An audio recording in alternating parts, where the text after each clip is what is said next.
Our story begins with a child crying his eyes out, completely runny-nosed and ugly as hell while crying. That place sold the image that these were angelic children you wouldn't find anywhere else in the world. However, anyone in the world could become a father or a mother, and suddenly a man arrives and declares that from that day on, he would be the father of the boy whose shoulder he placed his hand on. Because of these special parents, the children received a kind of special education. After the man leaves with the boy, the nun quickly tells the children to stop putting on a show, and her expression immediately changes as she makes it clear that it is time for training. Basically, those children were assassins. It was like John Wick. The nun reminds a child named Ellie, the one who had the ugliest crying face, that she didn't need to let her nose run when she cried, because parents hate children who behave that way. Ellie took that to heart, and inside the building an old man watched the children, thinking it was some kind of education for the gifted. Those children were raised to be weapons as soon as they learned how to walk, going through a strict educational program under a special discipline officer. That officer was huge. She didn't need the juice needed her. The children trained using ridiculously expensive equipment, but hey, a double-door refrigerator, meaning the woman always did a good job. The old man used those children because they were like computers. It was up to the buyers or parents to decide how they would use those children. At that moment, the boy who had just been adopted received a photo of his target's face. Obviously, the children were dangerous, and there were security measures. An absolute rule had been drilled into them since childhood, one they could never challenge. They called it the 3 absolute principles. These principles existed to ensure obedience and control under the buyer's orders, and it was vital that the children remembered them. Then the newly adopted boy warned his father that there was a car following them. The man didn't understand what the kid was talking about and told him to shut up and just memorize the face of the person following them. The boy simply obeyed. The first principle was that the parents' words were absolute. Suddenly a car crash happened, causing the vehicle the boy was in to flip over. The man died almost instantly, while the boy only suffered minor injuries. However, the second principle was that he could not use his abilities without his parents' permission. He grabbed the man's hand when 2 armed men appeared. The boy thought quickly and ran back to the car, crying loudly and begging the men to help his father because he wasn't breathing. The 2 men felt uneasy. They hadn't known that the fat man would bring a child with him, and they didn't know what to do. One of them was even willing to dump the boy somewhere. But the third and final principle was simple. When a threat to the parents' safety arises, ignore the first 2 principles and deal with the situation. Acting on that, the boy swiftly struck one of the men and grabbed the pistol from his hand. The way the man collapsed left his partner confused about what had just happened. The well-trained boy then used the gun and shot the other man. The scene shifts to a priest questioning what kind of good children they really were. The priest was a thug. He had grills on his teeth, wore flashy jewelry, and loved showing off. He displayed a catalog filled with children, as if he were presenting them to someone, but in reality he was just pretending. He put the catalog away and talked to himself about the only defective product they had. That defective child, according to him, had the best skills among all the elite kids. The priest actually cared about the boy, but he lost him. He didn't even know whether the boy was alive and was trying to track him down. However, without parental permission, the boy couldn't use his abilities, so they couldn't find him. He was probably living in hiding as an ordinary child. The scene then shifts to a boy going to school, though the priest hoped that kid was already dead. Suddenly, the scene shows the boy getting punched hard in the stomach. The boy being beaten was named Hyunho, and the guy who hit him wanted to know if the punch felt good. Hyunho only grumbled, while the other classmates watched like it was a show. The guy kept asking what Hyunho had said, even though it was just a murmur. Hyunho tried to explain and revealed that the punch scored 180,000 points. The people watching thought that was a lot. The guy beating Hyunho was named Yusef, and he got angry at the score Hyunho mentioned. He then wondered how many points a kick would be worth, but another student shoved him aside, eager to throw a punch and see his own score. After throwing the punch, he asked how many points he had scored. Yusef just smiled and watched. Hyunho looked at Yusef in fear, while the guy thought he had also scored 180,000 points. Hyunho grumbled again, and Yusef called over a blonde-haired guy named Park Seion, telling him that Hyunho had told him to screw off. Seion didn't believe it. Hyunho got furious because Yusef was turning everyone against him. He could easily defeat Yusef, but he held himself back. Yusef then called Seion over and demanded to know what he was doing before slapping him across the face, making it clear that only he was allowed to hit Hyunho. Seion told Yusef that he was incredibly strong. It felt like his cheek was about to fall off, and he praised the punch score Hyunho had mentioned. He started sucking up to Yusef, asking if he could handle 500 kilograms. In the end, Yusef turned his back on him and told him to go buy cigarettes. Yusef walked away, and Seion promised he'd do better next time. Yusef liked mixing his language with English, and Seion thought his American accent was really cool. Meanwhile, Hyunho just watched, thinking he could easily defeat all of them. Suddenly, Hyunho wrapped an arm around him, wanting to test whether Hyunho's punch was really that weak. Hyunho had absolutely no patience for that. Then Hyunho demanded that Hyunho follow him somewhere else, saying he couldn't do this here, and declaring that Hyunho would die that very day. The scene then shifts to Seion eating, making it clear to Hyunho that he planned to buy all the spicy rice cakes there, since he had run out of money because of the favors he did for Yusef. In the end, it was one person oppressing another, and Hyunho was obviously getting tired of it. Seion was fed up with the fact that Yusef took money from others while he himself wasn't allowed to take any. Seion also found it interesting that the snack shop had Hyunho's name, and Hyunho explained that the shop belonged to his mother. His mother handed out fish cakes, thinking Seion was her son's friend. friend. At that moment, Seion understood everything. Hyunho had always tried to hide it as much as possible, and he had no idea what he was going to say to his mother now, while Seion wanted to know why he had hidden it all this time. Since Seion had crossed the line for him, Hyunho grabbed a pen to attack Seion, but Seion called out to Hyunho's mother and apologized for not greeting her earlier, saying he was her son's friend and that he now understood why the shop's name was so unique. Hyunho's mother revealed that her son had asked her to pretend she didn't know him. Seion thought that was a very cruel thing for a son to do. Hyunho had no idea what Seion was going to do next, so he quickly made an excuse to his mother, explaining that Seion was leaving because his friends were waiting for him. To make matters worse, his mother prepared a lunchbox for Seion and another one for his friends, and asked if that would be enough. Hyunho froze and begged his mother not to do that. Seion was shocked that he was getting all of this for free, and Hyunho's mother explained that she wouldn't be selling anymore that day, which was why she was giving it away. As Seion accepted it, Hyunho felt everything getting worse and worse. His mother practically wanted to treat Seion like another son, and that was killing Hyunho from the inside. Seion was deeply grateful for Hyunho's mother's kindness. Hyunho just wanted his mother to understand that they were completely different from what she thought, that they were not his friends. Desperate, he begged Seion not to give the food to Yusef and the others. He was practically pleading, but Seion only pretended to listen and said goodbye to Hyunho's mother, who asked him to bring his friends next time. From that moment on, everything went downhill. Hyunho couldn't believe his mother was being serious. At the same time, he felt like the most wronged person in the universe. He reminded her that he had asked her to pretend they didn't know each other and wanted to understand what her problem was. As he yelled at her, he questioned himself for shouting like that. His mother explained that she was just happy because it was the first time she had met one of his friends, and then she apologized. Hyunho didn't understand why she was apologizing, but his mother said she only wanted him to get along with his friends and apologized again. Hyunho begged her to stop apologizing, fearing he might do something terrible if she didn't. The scene then shifts to Yusef complaining loudly as he shoved a dirty rag into a bowl full of food. Mixing English into his speech, he demanded to know what the hell was going on. He asked Hyunho why there was something like that in the food. Yusef said he couldn't eat it and wanted a refund. If Hyunho refused, Yusef said he would go straight to his mother to get the money back, using his trump card, claiming he was Hyunho's friend. Hyunho was furious. He had begged Seion, and now Yusef was acting like they were friends. He demanded to know since when that had ever been true. Seeing Hyunho's anger, Yusef became sarcastic, saying that friends were supposed to get along and that it was just a joke. Then he picked up the bowl and dumped the food over Hyunho's head, threatening to tell everything to his mother. Hyunho was humiliated. In an instant, he clicked the tip of his pen out and lunged toward Yusef. Just as he was about to act, he remembered his mother saying she only wanted him to get along with his friends and apologizing to him. He stopped. Yusef stared at the pen's tip, hovering inches from his neck. Hyunho's hand trembled with rage. The truth was that Yusef had made a terrible mess of the food, and he demanded to know what the hell Hyunho thought he was doing. At that moment, Seion arrived and found the room eerily quiet. The scene shifts again. Police officers stood beside a shattered window. Blood and food were scattered across the floor, and Hyunho's glasses were completely destroyed. Sina could tell how bad it had been. Minutes earlier, Hyunho had suffered a brutal beating that lasted about 15 minutes. He passed out and regained consciousness several times, writhing in pain. Every time he woke up, he apologized and said he was sorry, but Yusef didn't stop, and no one did anything to help. In the end, the one who put a stop to the beating was Hyunho himself. The scene changes to Yusef talking with his classmates. Convinced he had a great idea, he wanted one of them to say they had pushed Hyunho while they were playing. Obviously, the boys didn't want to do that. They hadn't done anything. But Yusef didn't care. Yusef had spoken with his father and learned about a Korean law known as the Juvenile Act. It didn't apply to him because he had repeated a grade. That was why he was asking for their help. One of them had to go and confess, saying Hyunho had been pushed. The boy Yusef targeted knew the law well and warned that they could be sued for moral damages. Yusef tried to calm him down, saying there were ways around that, and that a civil lawsuit wouldn't happen anyway. And even if it did, Yusef smiled in a chilling way and said that if they were caught, they'd still be protected by juvenile law. He wasn't asking them to do it for free either. He offered 10 million won per person. Then he asked if anyone knew where Hyunho lived. The scene shifts again. Yusef and his group learn that Hyunho lived on the 5th floor. They see the elevator, but it isn't working, and Yusef decides they should take the stairs. As they climb, Yusef notices a fire extinguisher blocking the elevator door. He wonders what's going on when a hooded figure asks why they took so long, saying it was rude to keep people waiting. The hooded figure is Park Seion. Yusef demands to know why Seion is there. The group is pleased by his presence and even invites him to join them, but Seion says he doesn't need to explain himself. He only has 2 questions to ask. The first question was how Yusef had found out about Hyunho's spicy rice cakes, since that place had been his secret alone. Yusef explained that Seion hadn't bought the cigarettes he had asked for, so he got curious about what Seion was eating with the neighborhood kids. That was when he saw Hyunho arguing with his mother. Seion believed that everything had happened because of him, so he moved on to the second question, the one he truly wanted answered, and told Yusef to respond carefully. He wanted to know why all of them were there. Yusef thought the answer was obvious. Holding an iron pipe in his hands, he said he just wanted to check whether Hyunho's mother was sleeping peacefully after filing a lawsuit against them. Still, he thought Seion had shown up at a perfect time. He admitted he had also been irritated by Seion and had noticed that Seion was pretending to intimidate Hyunho in front of him and his friends, while in reality protecting Hyunho the whole time. Yusef made it clear to Seion that he wasn't stupid. At that, Seion felt he had gotten the answer he was looking for. He grabbed the fire extinguisher, just as Yusef charged at him. Seion thanked Yusef for clearing everything up and immediately discharged the extinguisher. In the end, it only confirmed what he had already suspected. Yusef barely had time to turn his face away, furious at what had happened, before ordering his goons to grab Seion. But Seichon, still holding the extinguisher, knocked one of them out cold by smashing it into his face. The man collapsed, crashing into Yusef, who exploded with rage and once again ordered his men to attack. By then, Seichon had already taken down the rest and had the extinguisher back in his hands, ready to face Yusef. The two clashed, iron pipe against extinguisher. Siran then hurled the extinguisher at Yusef's foot. A sharp pain shot through him and he collapsed to the ground, screaming for Siran to stop. He said he felt something snap and heard a strange sound coming from his foot. Siran knew exactly what it was. The cuneiform bone above the metatarsal was broken. Yusef wouldn't be walking anymore. Yusef couldn't understand why Seion was doing this to him. Seion then began reciting the 3 principles engraved into the children. The first was that a parent's words are absolute. When he reached the second, he landed a heavy punch to Yusef's face and said that violence was forbidden without parental permission. Yusef's companions couldn't understand where Seion was going with this. The most important was the third principle. At that point, Yusef desperately apologized over and over, promising he would never do it again. Seion ignored him and explained that the third principle applied when a parent's safety was threatened, at which point the first and second rules were to be discarded and the situation handled immediately. Seion explained that Hyunho's mother had said that all of her son's friends were like her own children. Because of that, he could not accept someone threatening a person who treated him like a son. That meant he was free to crush Hyunho's until he was nothing but pulp. And with that, he stomped on Hyunho's. The scene then shifts to a nun entering and informing the priest, who was actually the director, that there was a call from Korea. When he asked who it was, she explained it was the White Tiger Central. The stylish priest, even with pierced ears, decided to take the call. White Tiger Central informed the director that they might have found the lost legend of the Mansion of Death. His codename was Sean, and the priest was told that he was in Korea. Seion had come from the Mansion of Death. He was a multifunctional weapon designed for special training, a good child project. Among all the children raised by the Mansion of Death, he was by far the perfect masterpiece, exceptional at infiltration, weapon handling, and assassination. He was a product that excelled in every field, and was originally meant to be delivered to a Yakuza family, one of the priest's main clients. However, due to a delivery error, he was sent to Korea instead of Japan. That had happened 5 years ago. The director had assumed Seion was dead and had given up on him. Now he smiled widely. He had never imagined he would find that boy again. He ordered everyone to bring Seion back immediately, using any means necessary. The nun's name was revealed to be Rachel. She said she would proceed with the recovery operation at once, and if Seion resisted, she would subdue him by force. Rachel looked like a black cat-type figure straight out of Spider-Man, which only made things more interesting. The director, however, thought she was talking nonsense, and strictly forbade any harm to Seion. He was to return to the mansion unharmed. Her enthusiasm was immediately shut down. The scene then shifts to Kwon Byung-woo, Yusef's father, apologizing to Hyunho's mother for everything that had happened. He promised to cover Hyunho's medical expenses as well as moral damages, and offered any additional compensation she might request. Hyunho's mother replied that nothing would change even if he apologized. This wasn't something that could be resolved so easily. Kwon was surprised that his apology didn't work. He turned his back and told his people they were leaving. Hyunho's mother stood there, stunned, realizing that was all the man had to say. Kwon explained that he believed efficiency was important in all matters, but since she had no intention of settling, he couldn't waste any more time. He said there were other methods he could use, and made it clear that this was his area of expertise. As he drove away, his nose tingled. He thought the stench of that place made it impossible for him to run a business in the food industry there. He was already planning to demolish the shop and build a new building in its place, just to be rid of it. Khan wanted to know what had happened to Hyunho, and whether it had already been resolved, and the driver replied, informing him that the secretary had gone ahead and should be finishing up, so Khan would receive contact at some point. Then the scene shifts to Yusef at the hospital. He was quite irritated and felt there was something strange about Seion. They told the nurse and his father that Seion kept talking about the 3 principles or something like that. His father didn't know whether that was a trend among young people of that time. Yusef had no idea, and Yusef's father wanted the nurse to leave them alone for a moment. After she left, Kwon slapped his son across the face and made it clear that what irritated him the most was not that he had intimidated some teenagers, or even that one of them had jumped off a building to escape. Kwon didn't care about any of that, and thought that if his son had gone to Hyunho's house to finish things, he should not have left a mess behind. The basics of the job were to never do something twice, and he wanted his son to learn from that opportunity by observing carefully. That is how adults deal with things. Meanwhile, Seion was being kicked hard on the ground, and ended up falling, Soon they ordered him to get up, and Seion didn't understand what was happening until he was slapped across the face by a man wearing gloves and glasses. Once again, Seion was on the ground, and to the man who had just slapped him, things didn't always go as planned. He warned Seion that he might have taken down 4 of his peers at once, but with adults it was different. He placed all the blame on Seion for the fact that Yusuf had been humiliated, and soon they began to threaten to break his arm. The man with glasses gave the excuse that this was to make Seion think a little, and ended up stepping on his arm, making Seion scream loudly. He made it clear to Seion that this was how adults solved things. With that, those men left, and Seion was left thinking about the nonsense that man had said. Seion thought they were a bunch of idiots for not even knowing how to tell the difference between a dislocated joint and a broken one. Rachel had done far worse to him 1,000 times over, but it was already bothering him, because due to the 3 principles he was not using his true strength. Even so, he still thought it should be enough to calm things down a bit. He picked up the bag, thinking that if that wasn't enough he would have to get a new identity, which would be really annoying until Hyunho's mother found him. She wanted to understand why he was so badly injured, and he didn't quite know how to conduct that conversation. The scene shifts to him eating a little at her diner, where she told him not to be shy because she had made a lot of food and he could eat freely, but he received the command to eat a lot, and so he began to eat like a desperate man. He saw Hyunho's mother, as if she were his own mother. She thought he was going to get indigestion like that, and started telling him to drink water, and he drank water desperately. He completely drained the bottle and thanked her for the meals, saying he had turned into a gas tank for free. Hyunho's mother revealed that it made her very happy to see him after such a long time. While Seion wanted to know if her son was doing well, she chose to hide it and revealed that her son was fine, explaining that he had to undergo surgery, and now they just needed to monitor his recovery. To her, Hyunho was strong, and even though it was difficult, she believed he would overcome it. But she began to cry while cutting the sushi, and thought that she wasn't like her son, because when her son ended up that way, she couldn't do anything. She wanted to destroy everything for him. She felt that way inside, and wanted to crush Yusuf's father. Then she realized what she had said to a boy. She chose to apologize to Seion, until she realized that he had disappeared. The scene then shifts to the building where Kwon was. They had presented the 3rd quarter results, and now he was thanking everyone for working hard, and wanted everyone to have a night of celebration. The building belonged to his construction company, which also bore his name. Even though the parent company Juyeong Construction had gone bankrupt, their determination remained unshaken. A waiter asked a man if he wanted more wine, and the man said yes, so he received a bottle to the face, a completely different way for that waiter to serve. The waiter was Seion, and he wished that Fat Man would drink as much as he wanted. Soon the other employees rushed to restrain him. Seion was like John Wick, using everything around him. He shoved a glass into the hand of a guard, who was left stunned, and then Seion finished that guy off with a powerful kick to the face. 3 other guards moved toward him, and he had forks and knives between his fingers, quickly taking those guards down. Other employees tried to understand what that terrible commotion was and began moving to turn on the lights. They saw a lot of blood on the floor and wanted to know what had happened, but one of them saw that it was a blonde-haired boy and told them to find the boy. Kwon Byung-wo was shocked upon hearing about blonde hair. Seton had some knives hidden under the table. The good children of the Mansion of Death must follow the 3 principles.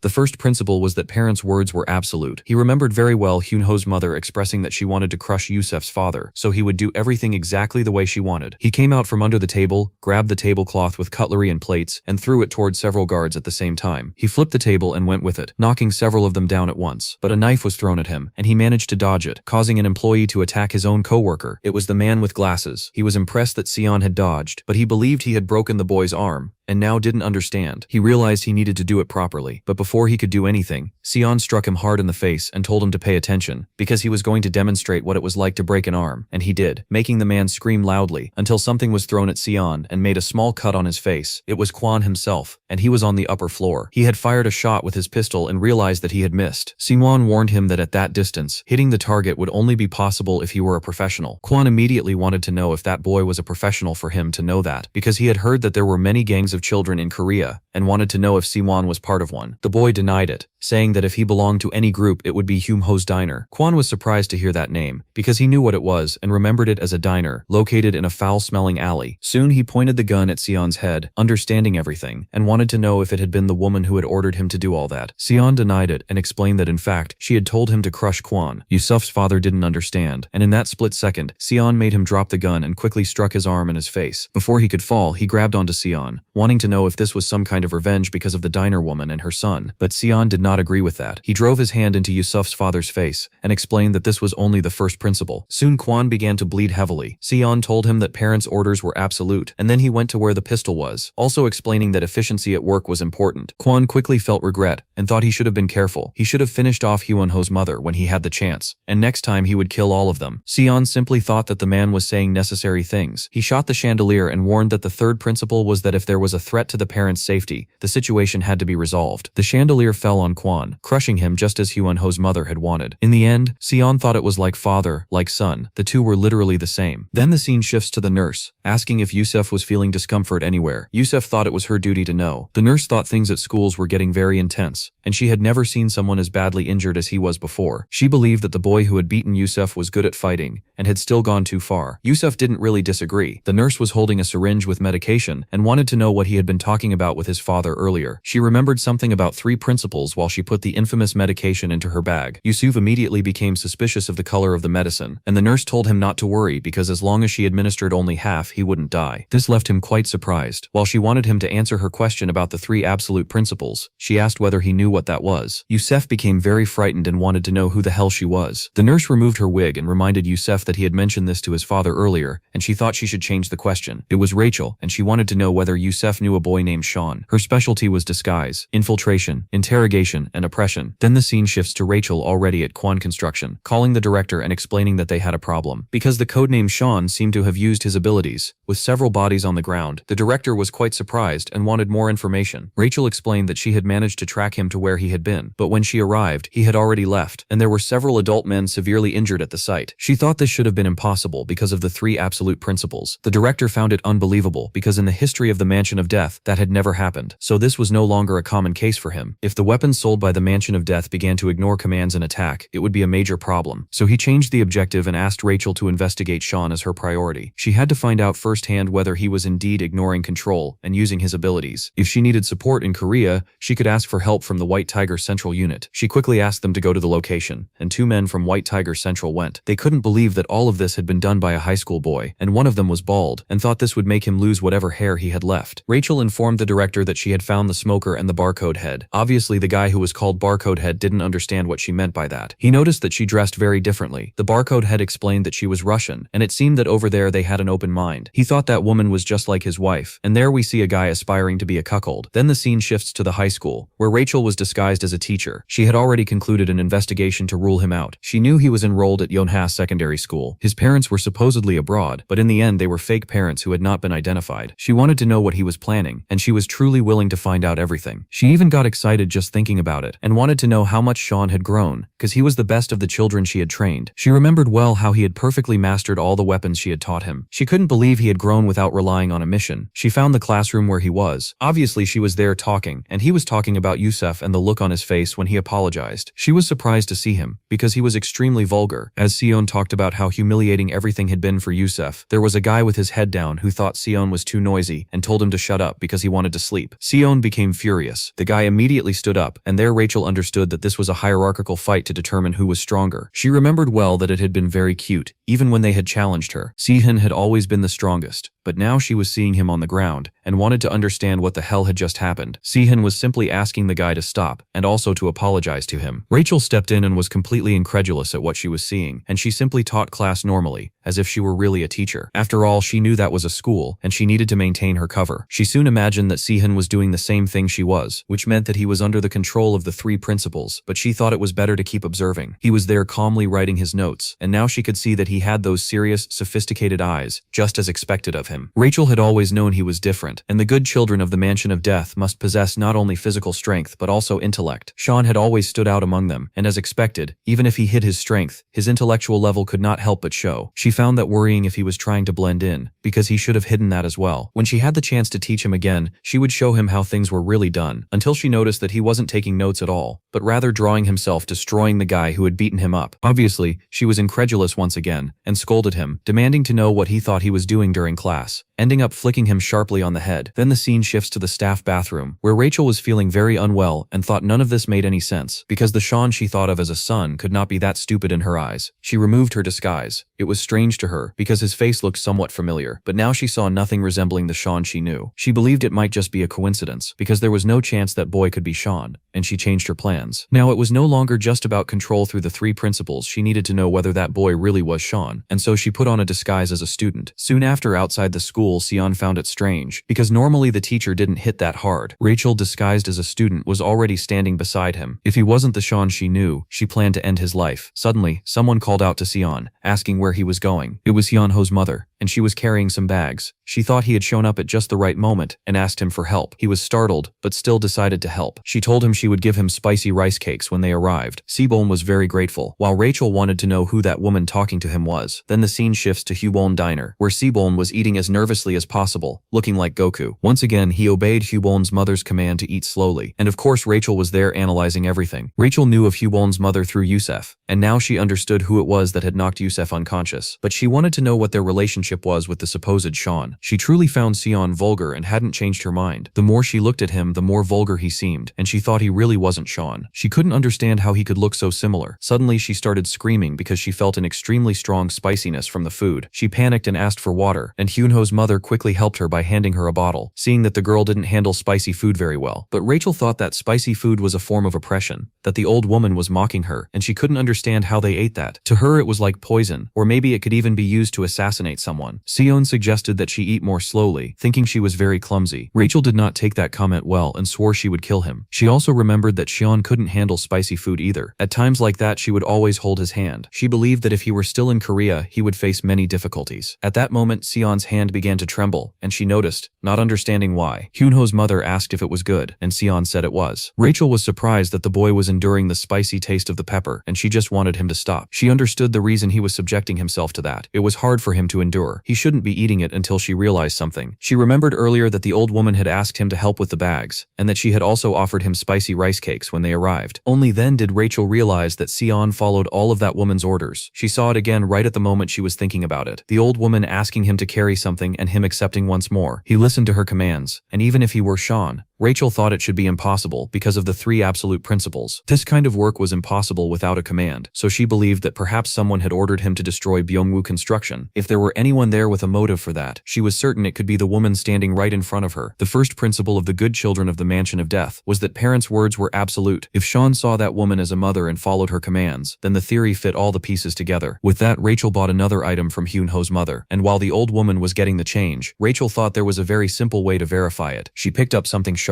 She threw it toward Hyunho's mother, and without wasting any time, Seion used his fork to stop the toothpick. Rachel realized she had solved the puzzle and was deeply impressed. The problem was that Seion immediately lunged at her, and Hyunho's mother was startled, but Rachel and Seion had simply vanished from the place, and in her innocence, the old woman thought Rachel had forgotten to take her change. The sun was setting. Rachel was extremely excited, because she had seen the third principle of the good children of the Mansion of Death in action. When a threat to the parents' safety arises, the first 2 principles must be ignored to handle the situation. Seion made it clear that he was sick of this. He already knew it was Rachel, and wanted to know how long she planned to keep following him. Rachel broke into a huge smile, realizing that she had truly found Sean after so long. Even so, she found it strange. She wanted to understand why he was following that woman to the diner as if she were a relative, and there was no way the owner of a rundown diner could be a client of the Mansion of Death. Seion was confused, not understanding what the hell she was talking about. He had already imagined he had caused a terrible mess at the construction company, but he didn't expect to be found so quickly. Rachel didn't care about the final outcome. She moved swiftly. She slammed him to the ground with force. Her strength was obviously different, and he felt it deeply. She told him it was time to go back, that there were many clients waiting for him. But Seion didn't quite understand what she meant, and he didn't want to do those things again. He didn't want to return to being as dark as he once was, until he remembered a memory in which they gave him the name Park Seion, and there was a woman completely covered in blood. He was deeply shaken by that memory, and wanted to know what it was. Rachel wasn't inside his mind and didn't know what he was talking about. Then he thought quickly and smashed his head against hers. She didn't expect it and staggered back for a moment. She soon realized that he wasn't going to go with her. She looked ahead and saw that he had disappeared. Seion ran like a madman, unable to believe they had sent Rachel to retrieve him so quickly, and once again the image of the blood-covered woman flashed through his mind. He now wanted to know who that person was, and the scene shifts to the director, completely furious over what he had just heard. He could not understand how Rachel had been capable of losing the boy. Rachel continued to maintain her disguise as a student, while apologizing to the director, explaining that Seion had escaped at the exact moment she had let her guard down. However, they had found the old woman who was controlling him through the 3 principles. While she was changing clothes in the bathroom, someone knocked on the door asking for permission to enter. The director wanted to know what she meant by an old woman controlling Seion. Rachel explained that Seion saw that woman as if she were a relative, and apparently he recognized her as his mother. The director could not believe that this was possible, and that the elderly woman was deliberately using him through the 3 principles. Rachel completely changed her disguise, informing the director that she would investigate more deeply, though she was not entirely sure the woman was controlling him completely. In the end, he thought it best for Rachel to investigate the old woman. Suddenly, Rachel opened the door and saw a very angry woman, upset because a student had simply cut in front of an adult. But then she realized that Rachel was not a student at all, and even thought she might be losing her mind because she was certain she had seen a schoolgirl. The director believed there were 2 ways to bring a good child back to the mansion of death, and soon after, Rachel went to Hyunho's snack bar once again. The old woman was in disbelief because Rachel created a narrative claiming she was Seon's mother. She wanted the old woman to have no more contact with him and explained that she had been away on a business trip, so she could not give much attention to her son. She could not imagine that her son, who had never eaten spicy food, would eat at that corner stall, and as his relative, she felt heartbroken by it. Hyunho's mother became sad and asked whether Seon could not eat spicy food. That was the first method to recover a good child for the mansion of death, making the parents relinquish custody of the good child. Rachel hoped the old woman would feel guilty and truly stop having contact with Seion. In this way, she asked the old woman to tell the boy, the next time he came there, that he should never go there again and should go home. That command might be what would make him return to the mansion of death. Rachel then turned her back on Hyunho's mother, who clarified that she could not agree with this. She clearly remembered the woman having just mentioned that she was away on a business trip. Rachel immediately wanted to know if the old woman was trying to criticize her for that. In the end, Hyunho's mother wanted to know if she had ever truly looked Seion in the eyes, and about his clothes as well. She also wanted to know whether the woman who claimed to be his relative knew anything about his school life. Rachel was obviously confused. Hyunho's mother explained that Seion was always wearing dirty clothes or had bruises on his face. Whenever she asked him about it, he made excuses, saying he had fallen somewhere. She truly thought it was just because he was a boy, and that all boys grew up that way. But she began to cry, remembering that Hyunho used to tell her he had fallen like that too. She did not want Seion to end up in the same situation as her son, and without even realizing it, she began to care about him regularly. She believed Seion needed a relative who could keep an eye on him and provide support, so he would not end up like her son. She trembled just expressing this, and said she wanted to watch over him, since his relative was busy. However, Rachel completely lost her temper and started shouting at the old woman, making it clear that she was nothing to him and had no right to watch over him. Hyunho's mother immediately bowed to Rachel and apologized, but she still could not agree to the request that had been made. Rachel grew furious over the situation and then called the director, explaining that the first method had failed. She said the old woman had shown stronger determination than expected. The director realized they had no choice. He wanted to resolve it peacefully, but there was no way, so she would have to proceed with the second method. Just hearing about it made Rachel smile, clearly showing it was her preferred approach. She quickly put on another disguise. The second method was that once the relatives were dead, the child would return to the owner of the mansion of death. Soon, Rachel put on an outfit in which she was literally dressed to kill and made it clear she would get rid of that old woman as soon as possible. The scene then shifts to the market, where Hyunho's mother was buying some seasonings for the snack bar. Rachel was holding a detonator, and she quickly activated it. A bomb installed in the wall caused a massive explosion, sending much of the market into the air. The customers were terrified, including Hyunho's mother, who was completely confused. Rachel then warned the old woman, gun in hand, that she would never be able to be Seihan's mother, because Rachel would never agree to that. She fired at the woman, but Seihan appeared at the right moment and managed to knock the bullet away from the old woman using a frying pan. And what a frying pan besides frying food, it could also protect against an assassination attempt. He arrived with full flair, and Rachel immediately smiled when she saw him. Seion explained that he had seen it in a game and decided to try it, though he truly did not expect a frying pan to help against a gunshot. He already knew Rachel was going to do something terrible, but he believed bombs and guns were going too far. Rachel did not want him to interfere, as she intended to get rid of the old woman no matter what. She tried to fire again, but Seion obviously did not allow it to happen. He then tried to knock over a shelf next to Rachel, and she realized that he was truly in control of the third principle. Eventually, he kicked her, making her drop the gun. He asked if she now understood what it meant. Rachel even wanted to take him back intact, but she grabbed a knife and saw there was no other way. She made a quick move and struck him, realizing she would not be able to take him back unharmed. But what was leaking was not blood. It was ketchup from a bottle he had been holding, which he used to defend himself. He quickly countered and pushed her away, trying to land a knee strike, but she managed to dodge swiftly, reminding herself that he was not stronger than her, since she was the one who had taught him everything. She eventually knocked him down and wanted him to consider it a supplementary lesson. She asked what the purpose of that fight was. Hyunho's mother did not understand what was happening until she saw a child crying and screaming for his mother, because the poor boy could not find her. Hyunho's mother quickly tried to comfort him while he cried desperately, trying to explain that he did not know where his mother was. But that boy was a good child, and he was holding a knife in his hand. Seion did not understand what Rachel meant by purpose, and suddenly she tried to strike him again. He managed to dodge, and she ended up hitting another can instead. Both of their movements were extremely fast. She refused to stop trying to hit him, and he asked if she was on a mission. Rachel confirmed it, explaining that this was a mission to free him, but he truly could not understand. Then he noticed something strange and looked to the side. Rachel reminded Seion that he could not get distracted in the middle of a fight, and quickly slashed his face with the knife. He had already expected that, since she never really liked fighting with her bare hands. He threw several cans in her direction while she made it very clear that she would finish off the old woman and take him to the mansion of death, reminding him that he was a product of the mansion. He could not quite understand where she was trying to go with that, as she repeated once again that they would return home together. He threw a bag of flour in her face, and flour flew everywhere when she split the package in half. Suddenly he appeared and tried to strike her with a pair of scissors, but ended up cutting her hair and leaving a small cut on her face. The fight continued in a very intense way. Rachel was thrilled by the fight they were having, because that was the Sean she knew and always remembered, until there was a clash between her knife and the scissors in his hand. She was caught off guard when the knife got stuck, and Seion truly did not like her saying that he was a product. He managed to grab her, which surprised even her, and shoved her into a shopping cart. Seion explained that it made no sense for him to return to a family that saw him as a product. He pushed the cart, and she crashed into several other carts along the way. Seion quickly blocked her, trapping her between the other carts. He questioned that, if that was how it worked, then she was a product as well. Rachel was obviously furious and screamed his name for him to let her go. Meanwhile, the good child was screaming and the old woman tried to calm him down. When she looked around to better assist the boy, he was already preparing to strike her with the knife. But Seion arrived and drew the old woman's attention. Hyunho's mother thought he should be at school. She also saw that he was badly injured and wanted to know what had happened to him. The boy saw Seion and recognized him as the legend of the Mansion of Death, Sean, as they called him. Seion was worried about the old woman. The child believed that since Seion was there, it meant he had defeated Rachel. Seion asked who that boy was, and Hyunho's mother explained that the boy had lost his mother, and she thought it would be best to take him outside while they waited for her to appear. Seion then asked the boy if he knew his parents' phone number, but the boy pretended not to know. He knew that Seion was a major variable, so for now he would only focus on his target. He was not foolish, so he went back to the old woman, asking Hyunho's mother to help him find his mother. Obviously, he was using her maternal instinct to get close to his target again, but Seion grabbed the boy by the shoulder and told him to stop crying and complaining, then placed him on his lap. Seion had already realized that the kid was a good child, and asked if he had not learned that behaving that way made others hate him, catching the boy off guard. He ordered the boy to stop immediately, saying he should speak directly to the boy's director. He asked if the boy knew he had a direct line to communicate with him, adding that he himself would need that direct line, since he had lost his a long time ago. The boy pretended not to know what Seion was talking about. Then Seion attacked him at the neck and made it very clear that he had seen what the boy was holding. In this way, he put the boy to sleep. Hyunho's mother heard the sound of the blow and wanted to know what had happened, but Seion pretended not to hear anything. She saw the boy like that and thought he had fallen asleep, and Seion pretended that was the case, as if the boy were truly exhausted. The old woman even wanted to know where the boy's mother was. They then went outside where the fire department was already helping people. The boy had a cell phone, which Seion took. The scene shifts to the mansion, where the director was sleeping until he heard the phone ring. He was quite irritated, because someone was calling him at such an hour. He had warned them not to contact him through the direct line. The director barely answered and, without knowing who was on the other end, demanded that the person speak quickly, and that it be something very important. Soon he heard Seon's voice and recognized it immediately. The director believed that the fact the boy had called him could only mean that Seion had defeated Rachel and the other boy. Seion thought the director had sent him a gift, making it clear that sending Rachel and a little boy would not be enough to capture him. The director then wanted to know if Rachel and the boy named Eugene were dead. Seion found that reaction very strange, and believed it wounded the director's pride, but he did not care. He clarified that the director could send as many people as he wanted, because the result would always be the same, and he was free to keep trying. The director believed Seion would run away, but now he was hearing that Seion would actually confront the Mansion of Death head-on. Seion revealed that he would never run away, reminding the director of the third principle. Based on that, he considered the Mansion of Death a threat, and would counterattack accordingly. The director knelt down and began to smile, trying to speak to God. He believed that the gift God had blessed him with was purer and more beautiful than anything he had ever seen, because he had never imagined Seion would be so faithful to the three principles. In the end, the director wanted to reach an agreement with Seion, asking him to send Eugene back. In return, he would not touch the old woman. Seion agreed and told the director to send Rachel within 1 hour. The director was simply loving it and thought Sean was pure, yet he still believed he would reunite with Seion soon, one way or another. Seion then woke the boy up, and Eugene immediately awoke in a crack-fueled frenzy, ready to kill. Seion paid little attention and told him that if he was looking for his weapon, he had left it at the grocery store, so the boy should not worry. Since the boy had not eaten anything up to that point, there was a plate of food for him. Eugene thought it looked so awful that not even a dog would eat it, but in the end he ate everything. Seion asked if he thought it was good, but Eugene, being pure malice, denied it. Still, Seion found it strange, because the boy had eaten very quickly. Then Rachel arrived and called Eugene. The boy started going up the stairs, but Seion had a bag and wanted to give it to him. Seion explained to Rachel that the boy seemed to have liked the food and that it would be good for him, but Rachel thought he was talking nonsense and made it clear that she had not given up on him yet. They would see each other again soon. Seion, however, only thought the boy was at an age where he needed to eat well. Each of them went their separate ways, while Rachel thought that if Eugene had dealt with the old woman, things would have been easier. Eugene apologized for having failed, and for the moment he was dismissed because of it. Seion was listening, even from a distance, and Rachel thought that this was exactly why boys like Eugene, whom she considered useless brats should have been discarded long ago. Eugene began to tremble and apologize to her again, until Seion called the boy and made it clear that he was really asking for the last time. He wanted to know whether the spicy rice cake had not been good. This time, Eugene decided to admit it. It was delicious. As he said that, his tears began to fall. Seion obviously agreed, because he thought Hyunho's mother's snack bar was quite nice. He wanted the boy to come back and stay with him, inviting him to return to Hyunho's snack bar. Obviously, the rules of the Mansion of Death did not work that way. If the parent of a good child died, the child had to return to the Mansion of Death. The scene shifts to when Eugene lost his father, and in the end he ended up having a mother after that. Thus, adoption was something without end, and these children were always sent to a new family. It was a cycle that truly had no end. The director wanted to know how many times this had happened to Eugene. The boy replied that it was the 4th time, but the director did not really want an answer from Eugene. Either way, he profited by sending him to new families, but Eugene had failed to keep his parents alive 4 times. There had never been a tragedy like this in the history of the Mansion of Death, continuing like that. The director saw no choice but to discard Eugene. Obviously, this deeply affected the boy. The children who were discarded lost their lives, and the director showed the number of gravestones there were, wanting Eugene to become someone useful. So the director gave him one chance, ordering him to go to Korea and help Rachel recover Sean. That was a way for him not to be discarded, if he proved his worth. Back in the present, Rachel warned him that he would be discarded, causing despair in the boy, who wanted to prove his worth at any cost. He begged her for another chance, apologizing again. That was when Seion asked him about whether the food had been good or not. Rachel gave him another chance right there, to make the boy go back with Seion to kill the old woman. Since this was Eugene's last chance, he decided to admit that the food was delicious. In the end, he only wanted to kill the old woman to prove his worth. Seion saw that the boy truly wanted to go back, so he began to prepare himself to fight Rachel, who realized that Seion still saw her as a threat. Therefore, the third principle still applied to her. Rachel reminded Seion that the deal was for him to return Eugene to them in exchange for them not killing the old woman. Seion understood, but the boy had shown something else by admitting that the food was good, and it had been a long time since they had had a regular customer. He felt he could not avoid it. Rachel then told the boy to go, making it clear that this was his last chance. She ended the negotiations and announced that the agreement not to kill the old woman was no longer valid. Seion replied that she could do whatever she wanted, because he would make sure to defeat her as many times as necessary. Eugene watched as this happened. The scene then shifts to Hyunho's mother's house, where Seion wanted to understand why the boy was still there. The old woman asked why he was asking, reminding Seion that he himself had said he would take care of the boy for one day. Seion felt somewhat uncomfortable being in her house, but the old woman saw no problem in it, since that way they could have a proper meal together and she would not be bored alone. She also thought the boy's mother could be friends with Seon's mother. Seion knew something the old woman did not, but he did not disagree, since it was Rachel anyway. Hyunho's mother thought the boy could stay at her house, since there was no one at Seon's house to take care of him. Seion obviously did not want that, but the boy thanked the old woman and agreed to stay under her care, being quite clever about it. He did not want to miss that opportunity. Hyunho's mother asked the boy what his name was, and he introduced himself to her. Hyunho thought he was in a complicated situation, and it was also the first time he had been to Hyunho's house. He noticed Hyunho's wet sneakers outside, then looked at a door and asked if that was Hyunho's room. She confirmed it, and asked why he wanted to know. Hyunho's asked if he could go in, clearly fascinated by the bedroom door. He then entered Hyunho's room and saw that it was just an ordinary bedroom, the kind often seen in movies or soap operas. A typical room, steeped in routine efforts and modest dreams. A room that seemed immersed in the essence of a humble and happy family, something Seion had never had. Perhaps that was why he admired Hyunho so much for having a simple, normal family. He thought Hyunho should be in that room, happy, spending his time in a simple and ordinary way. He looked at a photo of a mother and child, thinking that he should not have remained idle. Meanwhile, Eugene thanked Hyunho's mother for the meal, believing that he now had a chance. He kept telling the old woman that it was the best omelet he had ever eaten. Hyunho's mother found it strange the way he referred to rolled eggs, and Eugene then asked if she would mind answering a few questions. She had no problem satisfying the boy's curiosity. He wanted to know if her son was handsome, whether there were other family members in the house, such as her husband. The old woman did not quite know how to explain it, but Hyunho's father had unfortunately passed away and was now in heaven. She had simply had to let him go, believing he was needed in heaven. Eugene thought that meant Hyunho's father had become part of the family in heaven, and she felt that was a good way to put it. However, Eugene thought her son could not be part of a family anywhere, which left her confused. He explained that Hyunho was a weak loser, a useless child who could not become family anywhere. This obviously frightened the old woman, who tried to understand what he meant. Eugene explained that family was where an individual constantly proved their worth and showed every member that they were a valuable piece. Otherwise, they were just an obstacle that consumed resources. A family member like that was unnecessary, but the woman denied everything he said. In the end, it was all simply what he had learned at the Mansion of Death. The old woman explained that this was not what family meant, and Eugene wanted to understand what family truly was to her. But just as she was about to explain what family meant, Seion grabbed him from behind, trying to play it off as a joke to put an end to it. Seion then asked the woman if they could sleep in the living room, but since her son's room was empty, she invited both of them to sleep there. Seion thanked her but refused, saying the couch was good enough, and that the boy could sleep on the floor. Eugene refused as well, and the scene shifts to Eugene lying on the floor, extremely irritated. He could not believe that Seion had started snoring and did not care about him at all. Then he saw a glow at the doorway, which caught his attention. He quickly got up and saw the old woman sitting at the table. He thought the old woman was strange for calling a useless child family and for showing that kind of expression to someone she had just met. He remembered the old woman smiling at him and recalled that he had never proven his worth to any family. He also remembered the director telling him that he needed to become someone useful. At the same time, he remembered the old woman explaining what family did not mean. In the end, Eugene did not know what family meant, but either way, he felt he needed to prove himself, so he picked up a pistol. But when he aimed it at the old woman, he began to tremble. Even though he felt he needed to become a necessary member of a family, his hands shook. Then Seion appeared and closed the door, asking whether, in the end, that was truly Eugene's decision.